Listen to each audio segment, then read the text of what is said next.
Hi everyone, it is Angela and I have another topic to talk to you guys about today. So I know that everything is pretty insane right now with coronavirus and the pandemic, and so some of us are very lucky to still have our jobs and be able to work from home or work remotely. And as we're doing that, one of the things that I'm noticing is that we have a ton of video conferences that are now kind of a daily part of life. So, one thing that I've noticed in these conferences is that a lot of people tend to leave their video off. Now, I understand there's a big temptation to do that when you do join these online meetings. A lot of us don't want to have to get ready. We want people to not see us in the same t-shirt that we've been wearing for 3 days. We don't want to have to do our hair. We might be embarrassed about some of the things in the background of our workspaces, but I just want to say that there are a ton of really good reasons why you should keep your video on, and I'll give you a couple of tips for exactly how to kind of prepare your home and get the most out of presenting yourself well on screen. Now, before I really dive into this topic, I do want to put a disclaimer that I understand that there are some hardships that people might be facing against being able to video chat. Some people's computers don't have a built-in camera. It can be difficult to find one right now.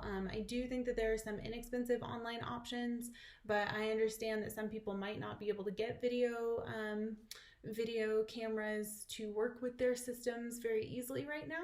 So I do feel very sympathetic for those situations. One other option, other than buying a new webcam for your computer if you don't have one, is to just use your smartphone.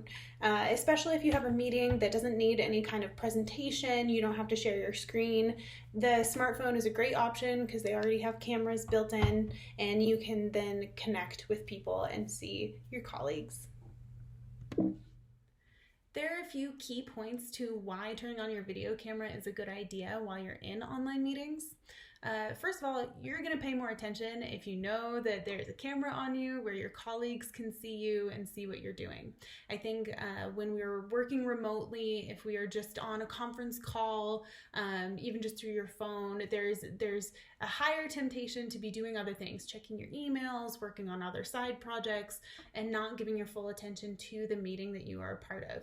If you have your video camera on, it's going to encourage you to actually pay attention to what you're doing and being present, connecting with others in the moment.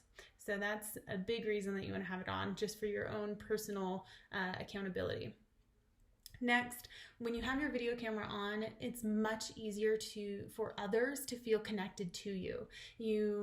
We're all hardwired to connect with other people with our body language, with eye contact. It makes us feel part of a group. So when you have that video camera on and people can see you, and especially when you can see other people, it helps your mental state to feel more secure. It builds trust, and it lets other people kind of help interpret your tone of voice. And it's much easier to convey those positive emotions that we really rely on to build that sense of trust and community within our office spaces. Humor, laughter, all the like joking, all of these different mannerisms are much easier to convey when you have a video camera on you, so that others can see it and you can connect with other people. It's kind of fun to during meetings, we just naturally use our faces to express how we're feeling. So excitement, confusion, all of those things are so much easier when you have a video on you. And if you're thinking about going 30 days without your colleagues being able to see you and without you being able to see them, it creates a lot more issues than we might realize. So I do really encourage everyone to turn on that camera if you're able to, so that other people can see you and you can interact. I promise you, we all have weird things in our houses. We all have, things going on. You might get pets or whatever in the background. But I think that it adds to the levity and to the joy of the situation. So try to keep your camera on. Now, I'm going to give you a few tips for things that you should do to prepare your space or make the most out of having your video on. So a few tips for doing successful online video conference meetings. You want to make sure that your camera is set up so that you have kind of like at least your shoulders and your head in the frame. You don't want it so that it's cutting off your head. You don't want it so that you're kind of like this, where it's cutting off your mouth. And trust me, I've seen all of these things in the last week. You also want to make sure that you, as much as you can, kind of clear the space around you.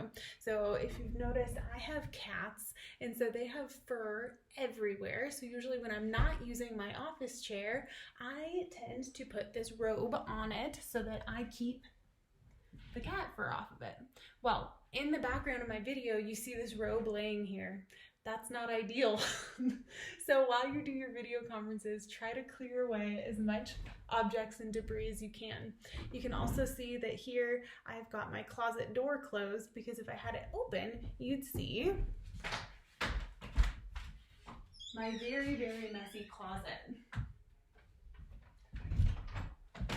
Now, you don't have to be perfect. As you can tell, I still have some things in my background, but for the most part, there's no big distractions that are gonna take the focus away from the meeting and make people kind of question anything. So just be aware of what's behind you, be aware of how you're situating your camera. And if you need to, you can always take a few books and kind of stack them under your computer to make the height a little bit more like straight on to where you are, so that it would be as if you're there in person. So yeah, that kind of sums it up. You also want to make sure that you have a good light source. I'm lucky enough to have a window of natural light coming in right here, but you should set up a lamp, you should set up something to kind of make sure that you don't have light, a lot of light, you know, coming from behind you. You don't want to sit in front of an open window. You want to have the curtains drawn if you have any kind of light source behind you, so that it's not washing you out of the picture. So that's kind of it. That's kind of my little rant about online meetings. If you are able to have your video turned on for your meetings, resist the temptation to just hide from your colleagues. It will help you mentally, and it will help your colleagues feel a little bit more connected during these very trying times. There's a lot of good reasons to keep that video on, to see your colleagues. It will bring a smile to their face. So I hope that you found this helpful. If you guys have any questions, I'd love to talk about it. Please leave me a comment in the comment section. And I just want to thank you guys for tuning in today. I hope everybody stays healthy, stay safe, follow the guidelines of wherever your jurisdiction is, and let's get through this together.